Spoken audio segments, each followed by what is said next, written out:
My name is Jacqueline Moreau, and I'm 33 years old. It was the middle of February, the kind of brutal Calgary cold that makes your lungs hurt just stepping outside, when my body decided to fall apart at 11 o'clock on a Tuesday night. I'd been clearing snow off my driveway for almost an hour, because the city plow had buried the end of it again, and somewhere around the third shovelful, I felt a tearing pain rip across my lower abdomen so sharp I dropped the shovel and grabbed the porch railing just to stay standing. I told myself it was a pulled muscle. I told myself that for almost 2 hours, lying on my couch with a heating pad, sweating through my hoodie, even though my apartment was barely 18 degrees. By 1 in the morning, the pain wasn't a pulled muscle anymore. It was something alive, clawing from the inside, and I couldn't lie flat without feeling like my skin was splitting. I called my sister Renee first. No answers. I called again 2 minutes later. Straight to voicemail the second time, which meant she'd silenced her phone completely. I called my mother next. Nothing. I called my stepfather. Nothing. I went back to Renee, back to my mother, back and forth, my fingers slipping on the screen because I was shaking so hard I could barely hit redial. By call number 14, I was on my kitchen floor, my cheek against the cold tile, the phone propped against my ear, listening to my mother's voicemail greeting in that same chipper voice she'd had for 15 years. "You've reached Colette. Leave a message and I'll call you back, eh?" I left 3 messages. The last one I don't even remember recording. My sister told me afterward that when she finally listened to it, my voice didn't sound like mine. What happened after that, I only know because the paramedics filled in the gaps. My neighbor across the hall, a man named Desmond who I'd maybe nodded at twice in the elevator, heard something through the wall. Not screaming, he said, more like a low moaning that didn't stop. He knocked. When nobody answered and the moaning didn't change, he called 911 himself, and then called the building super to let them in. By the time the paramedics got to me, I was barely tracking what was happening. They told me later that my appendix had ruptured, and that whatever was happening inside me had likely been spreading for hours. Another stretch of time on that floor, they said, and they wouldn't have been having that conversation with me at all. They didn't say it that bluntly. They didn't have to. I was rushed into emergency surgery at Foothills. On the table, my heart stopped for what they later told me was almost 90 seconds. I don't remember a tunnel or a light. I remember nothing, which somehow is worse to think about than if I'd remembered something. Just an absence, and then the unbearable bruising pain of compressions against my sternum when I came back. When I woke up in recovery, groggy, my mouth like sandpaper, there was a nurse adjusting my IV line. I asked her, barely audible, if anyone had come for me. She paused in a way that told me everything before she said a single word. She told me my emergency contacts had been reached, and that someone had, in fact, come to the hospital that night. Before she could explain further, the door opened and a man in scrubs with a lanyard that read doctor. Whitlock walked in, pulled the rolling stool close to my bed and sat down, which immediately told me whatever was coming wasn't routine. "Jacqueline," he said, "you had a very serious night. We very nearly lost you on the table." I nodded. I already understood that much in my bones. Then he said something I was not ready for. "A woman who identified herself as your mother came in earlier tonight. She tried to have you discharged." I stared at him, certain I'd misheard. Discharged? I had flatlined less than 6 hours earlier. He held my gaze. "She was informed that wasn't medically possible given your condition." She became quite insistent with the nursing staff. The room seemed to tilt a few degrees. He glanced toward the door, hesitated, and said, "But the man who covered your bill said," and before he could finish, the door swung open. A man I had never seen before in my life stood in the doorway. Late 50s, maybe early 60s, solid build, wearing a plain navy fleece and the kind of practical winter boots every Albertan owns. Nothing about him said money or importance. He looked more than anything like somebody's reliable uncle, the one who shows up to help you move and refuses gas money. He stepped inside slowly, almost like he was asking permission with his body before his words. Dr. Whitlock stood, gave him a respectful nod, and excused himself, leaving the two of us alone.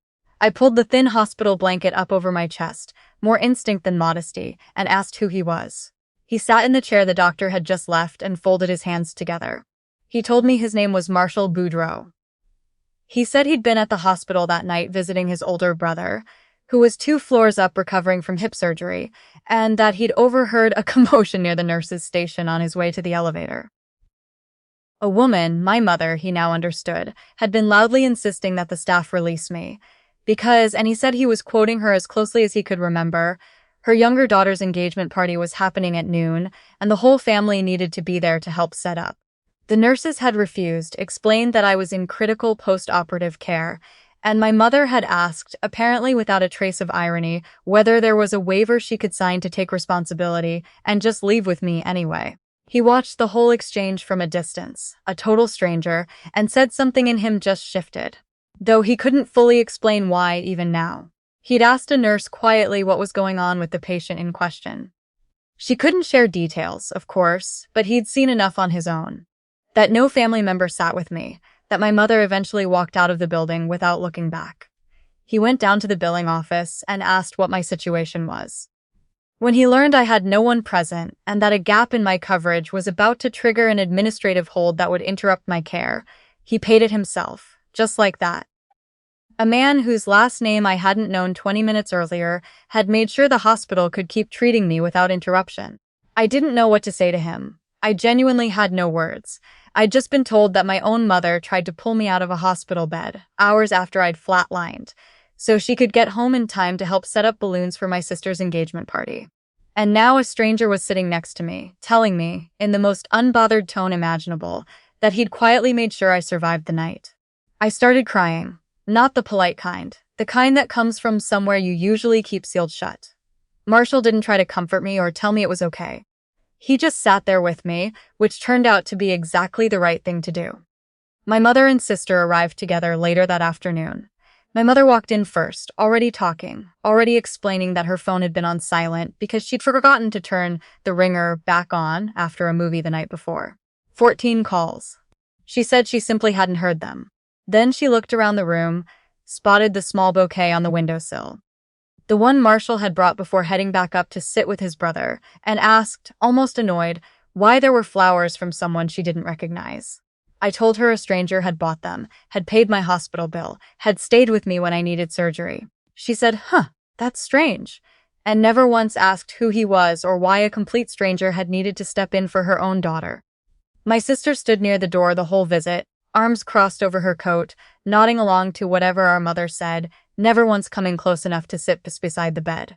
They stayed maybe 35 minutes and left because, as my mother put it, there was still so much to finish before the party. Table settings, the seating chart, picking up the cake from the bakery on 17th Avenue. She told me my sister's fiancé had given a beautiful toast that morning and that I really would have loved being there. I lay in that hospital bed after they left and made a decision so quietly, so clearly, it almost surprised me. I decided I was finished bending myself into shapes that fit inside a family that was never built to hold me in the first place. Marshall came back twice more before I was discharged. On the last visit, he brought his wife, a soft-spoken woman named Bernadette, who held my hand for a long moment and said, "You have people in this world, sweetheart. You just haven't met all of them yet."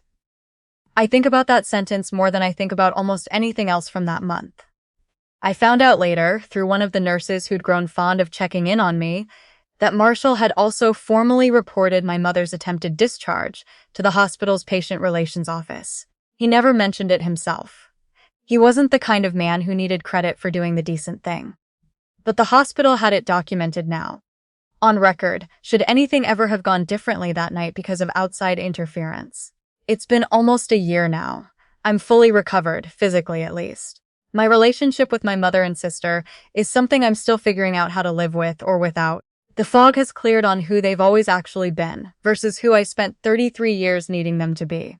For a long time, I confused those two things. I don't anymore. I sent my mother one message about 3 weeks after I was discharged. I told her I needed space, real space, not the kind where she texts me memes 2 days later like nothing happened. She replied asking if I was being dramatic about the hospital thing again. I haven't called her since. My sister reached out once in the fall asking if I was coming to Thanksgiving. I said I wasn't ready. She didn't ask why. Marshall and Bernadette, on the other hand, have become the closest thing I have to real family, the kind defined by who shows up, not by who shares your blood type. I have dinner at their place most Sundays now. Bernadette taught me how to make her tortilla from scratch this past Christmas, and Marshall still won't take a cent from me, no matter how many times I've tried to pay him back for that hospital bill. He just says, "Pay it forward when you get the chance," and changes the subject. If this story found you today, I want you to sit with this for a second. The people who show up for you in your darkest hour. Even total strangers, even quietly, even without being asked twice, those are the ones showing you what care is actually supposed to feel like. And sometimes it takes nearly losing your life on a kitchen floor in February to finally understand whose hands were never really holding you up to begin with.